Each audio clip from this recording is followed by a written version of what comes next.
For as long as we've had written records, slavery has been part of human history. The Code of Hammurabi, written in Bronze Age Mesopotamia, includes detailed laws governing the buying, selling, and punishment of enslaved people. Ancient Chinese chronicles from the Shang and Zhou dynasties describe war captives forced into servitude, while in the Arab and Islamic world, long-distance slave routes connected East Africa to Arabia and Persia from the 7th century onward.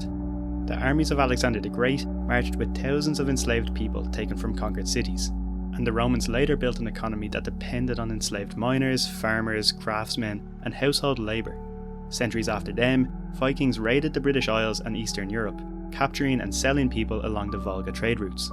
But when most of us hear the word slavery, we think of the Atlantic slave trade, involving the forced transport of West Africans across the Atlantic, bound for plantations in the New World. And it's understandable why this is the case. The legacy of this system is still visible in American society today, in racial inequality that has persisted for centuries. But it's also because of the sheer scale of this slave trade. Between the 16th and 19th centuries, more than 12 million Africans were taken aboard slave ships, of which about 10 million survived the Middle Passage to be sold in the Americas.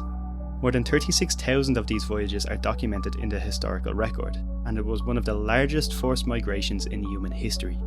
Britain played a central role in the Atlantic slave trade. English ships were transporting enslaved Africans to the Caribbean as early as the 1560s, and by the 18th century, Britain controlled a large share of the trade. British merchants financed thousands of slave voyages, and British companies such as the Royal African Company held monopolies on buying and selling enslaved people on the West African coast. In fact, it's estimated by some historians that the Royal African Company shipped more African slaves to the Americas during the Atlantic slave trade than any other company. In the Americas, British colonists owned plantations in places like Jamaica, Barbados, and later in the southern colonies of North America, producing sugar, tobacco, and rice, all with enslaved labour. Profits from these plantations flowed back to Britain through ports like Liverpool and Bristol, and helped fuel the growth of banks, insurance firms, and manufacturing during the early Industrial Revolution. Despite this, by the late 18th century, pressure to end Britain's involvement in the slave trade was beginning to build. Abolitionist groups such as the Society for Effecting the Abolition of the Slave Trade formed in 1787, and petitions, pamphlets, and parliamentary inquiries pushed the issue into national politics. 20 years later, in 1807, Parliament passed the Slave Trade Act, which made it illegal for British subjects to participate in the trade. After that, British policymakers aimed to halt not just British slave voyages, but the transatlantic slave trade as a whole. This began in 1808, when the Royal Navy was instructed to patrol the West African coast, intercept slave ships, and bring them to courts in places like Sierra Leone for adjudication. This naval suppression effort continued in various forms for more than 60 years. Many believe that this naval campaign is what ended the slave trade, but historians and economic evidence suggest otherwise. When the British Parliament passed the Slave Trade Act in 1807, it was the first time a major slave trading power made this trade illegal for its own citizens. The Act didn't free anyone who was already enslaved, but it banned British subjects from transporting, financing, insuring, or outfitting slave ships, and it came into force on the 1st of May 1807. The law also committed Britain to press other states to end their own slave trades, setting the stage for a long period of diplomatic pressure and naval enforcement. This new law was the culmination of nearly 18 years of political pressure from the Committee for the Abolition of the Slave Trade, which was a coalition of evangelical Protestants and Quakers. The Quakers had been arguing against slavery since the early 1700s, but this new committee gave the movement national organisation and political reach. Its members gathered evidence, published pamphlets, circulated petitions, and brought witnesses before Parliament. Thomas Clarkson travelled thousands of miles collecting testimony, and the group's most effective parliamentary advocate, William Wilberforce, introduced abolition bills almost every year from 1789 onwards. By the early 1800s, the abolitionists had gained between 35 and 40 reliable supporters in the House of Commons, which was enough to form a recognisable voting bloc known as the Saints. In order to enforce this new act, Britain aimed to use the Royal Navy, which was by far the most powerful navy in the world at this time. In 1808, the first ships tasked with suppressing the trade were sent to West Africa and made up what became known as the West Africa Squadron. Eventually, this would comprise more than 14% of the entire Royal Navy, but at first, the West Africa Squadron's naval power consisted of just 2 or 3 ships patrolling thousands of kilometres. Their orders were to stop and search suspect ships, look for evidence of slaving equipment or provisions, and, if found, escort them to a British court for adjudication. In practice, the squadron was far too small at this stage to meaningfully affect the global slave trade, but it was just the first step in a series of events that would take place over the next 60 years. Unknowingly, Britain's campaign was based on the theory that underlies the economics of crime. In its simplest form, people commit an offence when the expected benefits exceed the expected costs. More formally, we can write it as follows. Here, UC is the utility of committing the crime, B is the benefit of committing the crime, F is the punishment if caught, and P is the probability of getting caught. Of course, there are more complicated models that account for risk aversion and the cost of committing the crime itself in terms of time, money and stigma, but this equation is good enough for the purpose of this video. For traders in the Atlantic slave trade, the expected benefits were extraordinarily high. A single successful voyage could make investors wealthy even after accounting for disease, storms and shipwrecks. The Royal Navy's strategy was to raise the second term in the equation, the probability that a slave ship would be intercepted. If this term rose high enough, the logic goes, fewer merchants would be willing to fund voyages and fewer captains would be willing to undertake them. In theory, raising the probability of capture would reduce the slave trade in two distinct ways. First, it could work on what is known as the extensive margin, meaning fewer slaving voyages would be attempted, because the expected payoff had fallen too far. Second, it could work on what is known as the intensive margin, meaning ships would still sail, but would carry fewer enslaved people each time, reducing the financial loss if they were caught. In other words, even if the total number of voyages did not fall, the number of enslaved Africans transported per voyage might. The authors of the following paper attempted to measure the effectiveness of the British naval campaign. Of course, estimating the causal effect of something like this is difficult, seeing as the campaign took place in the midst of a constantly evolving geopolitical landscape. So, how do the authors measure the effect? Well, they take advantage of the fact that Britain established new naval bases at different times, and these bases changed the risk for slavers operating close to these bases. As you can imagine, it was riskier for slavers to operate close to a British base. Suppose you were a bank robber, and one bank is beside a police station, and another bank is miles from the nearest police station. All else being equal, you would probably rob the bank that is further from a police station. The British set up two permanent bases. One was set up in Freetown, Sierra Leone in the 1810s, and the other was set up in Ferdinand Po in the late 1820s. The authors found that the probability of being caught rose significantly for voyages that passed close to those locations. Voyages sailing further away were much less affected. The authors compare voyages close to a British base before and after it was established with voyages further away over the same period. This allows them to observe how the risk of capture changed in response to Britain's expanding presence along the coast. By analysing these differences across space and time, they estimate two important measures. First, they measure the local micro effects. In other words, they measure whether capture rates increased near bases. Second, they measure the global macro effects, whether the overall number of slaving voyages or the number of enslaved Africans transported actually fell. So what did they find? Well, starting with the micro effects, the naval campaign did make a difference locally. After Britain established its base at Freetown, slaving voyages passing close to Sierra Leone were significantly more likely to be intercepted and condemned. The same pattern appears again after the establishment of the Ferdinand Po base in the late 1820s. Voyages sailing near the island faced a noticeably higher risk of capture. These results confirmed that when the Royal Navy concentrated its force in a particular region, it could raise the probability of capture for ships operating nearby. However, when we zoom out to the macro level, the results are less impressive. Despite these local disruptions, overall, the transatlantic slave trade wasn't disrupted in a meaningful way. The number of slaving voyages did not decline, and neither did the number of enslaved Africans transported per voyage once overall time trends were accounted for. The capture rate was simply too low relative to the enormous profits available to slavers, and ship owners adapted quickly. Slavers found plenty of ways to adapt. When the area around Freetown became risky, many simply shifted their operations further south, where the Royal Navy's presence was thinner. Others sailed under false flags or even reflagged mid-voyage because British cruisers were only allowed to seize ships from certain nations. For instance, many slavers raised Portuguese flags because British cruisers had no legal right to detain Portuguese vessels unless slavers were physically found on board. Ship design also changed. Smaller, faster ships were designed and built specifically to outrun British cruisers.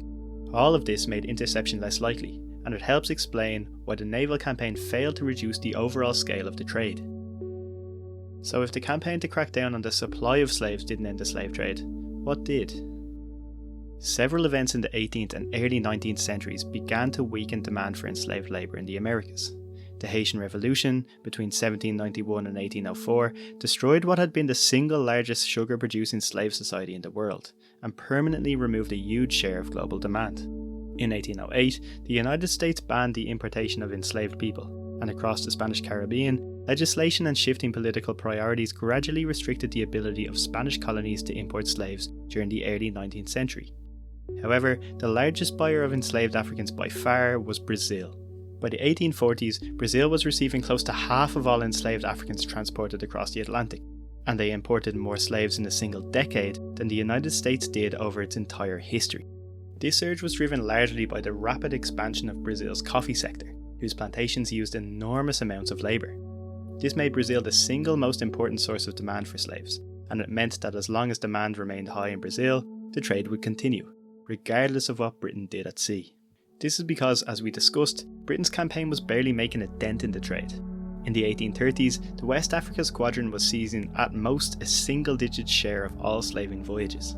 And because the profits were so high, traders could easily replace a seized ship from what they earned from a single successful voyage. In other words, the naval campaign was raising costs only slightly, while Brazilian demand ensured high returns for successful voyages. If we go back to our rational crime equation, high demand ensured a high B, or benefit, for committing the crime. Because Brazil was the source of so much demand, Britain began increasing diplomatic and military pressure on the Brazilian government through the 1830s and 1840s. Britain pushed for treaties that would give the Royal Navy the right to search Brazilian ships, and in 1845, Parliament went further by passing the Aberdeen Act, which allowed British cruisers to seize Brazilian slavers even without the consent of the Brazilian government. As you can imagine, this created persistent tension between the two countries, but Britain was beginning to realise its goals. By the late 1840s, the Brazilian government was facing sustained international pressure, and a growing sense that the trade could no longer continue as it had. For Brazilians, the slave trade was a contentious issue. Plantation elites relied heavily on a steady supply of enslaved labour, and many of the most powerful landowners opposed any effort to restrict the trade. At the same time, the Brazilian state was trying to assert greater central authority after years of internal instability, and continued involvement in the transatlantic slave trade was becoming an international liability. British pressure strained diplomatic relations, ports were increasingly targeted by naval patrols, and the government faced the possibility of a deeper conflict with Britain if it failed to act.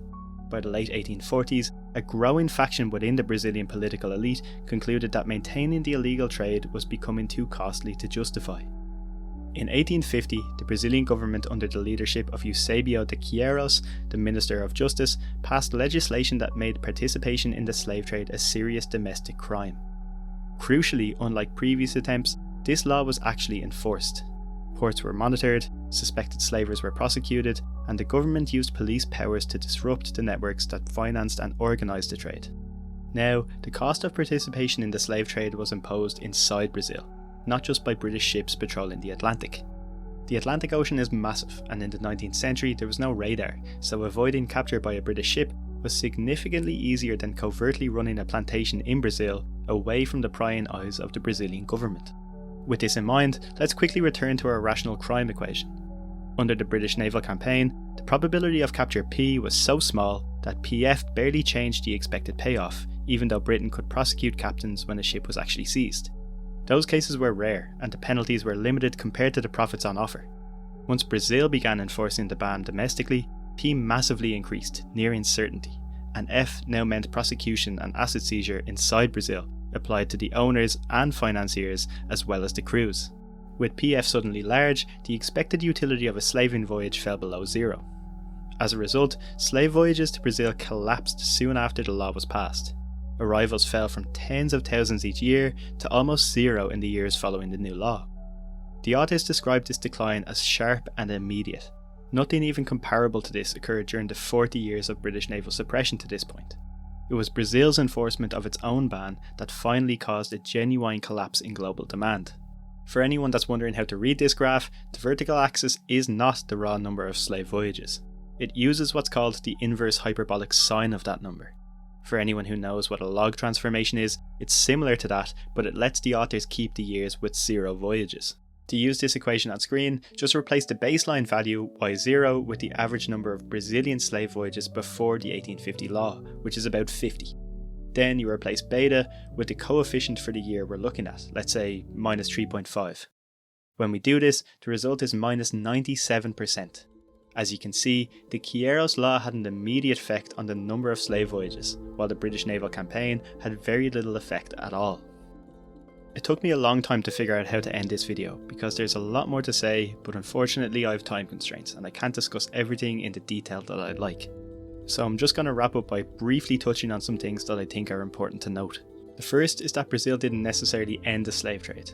The 1850 law caused the most decisive demand-side collapse, but it was only one part of a much larger story. Brazil mattered so much because it accounted for such a large proportion of the transatlantic slave imports, so when its demand disappeared, the entire system fell apart.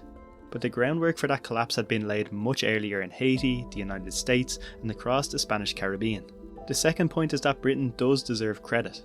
The naval campaign was costly, often ineffective, and was pursued largely for moral reasons. Although the naval campaign didn't directly end the slave trade, decades of diplomatic pressure, legal changes like the Aberdeen Act, and the threat of escalating conflict made the status quo increasingly difficult for Brazil to maintain. So while Britain didn't suppress the trade at sea, it did help create the conditions under which Brazil finally enforced its own ban. The third point is that Britain's campaign at sea is reminiscent of a lot of more recent campaigns by governments such as the war on drugs or prohibition. Supply-side crackdowns rarely stop profitable illegal markets. When the probability of getting caught is low and profits are high, sellers adapt. You can see this clearly in drug markets, where demand is relatively inelastic because addiction increases the immediate utility of consumption, even if long-run utility is negative. Governments can restrict the supply, raise the risk of getting caught, and push up prices, but supply doesn't disappear because the underlying demand remains. As long as buyers are still willing or compelled to pay, someone will step in to supply the product. It's also important to clarify what our rational crime equation does and doesn't do. The economics of crime helps explain behaviour, not the morality of that behaviour. Hopefully, a high payoff and a low chance of getting caught wouldn't make anyone watching this video participate in something as horrific as the slave trade. I would hope that we can all add another term to our equation, representing the disutility that people feel from doing something they believe is wrong. But that's a bit of a tangent. The point I'm trying to make is that the equation we used earlier was a basic description of the incentive structure of slavers, but that does not justify their behaviour. The transatlantic slave trade was one of the largest forced migrations in human history. It was built on violence, coercion, and a systematic exploitation of millions. Over the course of 3 centuries, more than 12 million people were taken from their homes, and millions died during capture, transport, or the early years of enslavement. Profits were enormous, but they were built on a system that treated human beings as cargo, and the resulting negative welfare is unquantifiable, but almost certainly far greater than the welfare gain to slave owners. Despite benefiting from the trade for centuries, Britain eventually faced enough domestic moral pressure that it committed itself to ending the trade. Abolitionist groups pushed the issue into national politics, and Parliament passed the 1807 ban even though it ran against Britain's economic interests. The naval campaign that followed was enormously costly, and in practical terms, largely ineffective at reducing the enslaved Africans transported across the Atlantic. But Britain pursued it anyway, driven by a combination of moral conviction, political pressure, and the desire to present itself as a leader in abolition. And although the naval campaign failed to shut down the trade directly, Britain's diplomatic pressure had a significant impact. Treaties, repeated negotiations, and legislation like the Aberdeen Act made it increasingly difficult for Brazil to keep the trade running. By 1850, the political and economic costs had risen high enough that Brazil passed and enforced its own ban, and once Brazilian demand collapsed, the transatlantic slave trade collapsed with it. The end of the transatlantic slave trade wasn't a single heroic moment or a clean moral victory. It was largely the result of shifting incentives. Political pressure in Britain, declining demand in the Americas, and finally, decisive enforcement inside Brazil. A system that had moved millions of people over centuries didn't disappear because Britain captured all the slavers, but because diplomatic pressure changed the incentive structure for Brazil, and it became less costly to comply than to resist. This video was largely based on a paper that was recently published in the journal Explorations in Economic History. I've left a link to the full paper in the description below. I hope you enjoyed the video, and if you did, make sure to subscribe and hit the bell icon so you're notified when we upload again. Thanks for watching, and I'll see you next time on Econ Unpacked.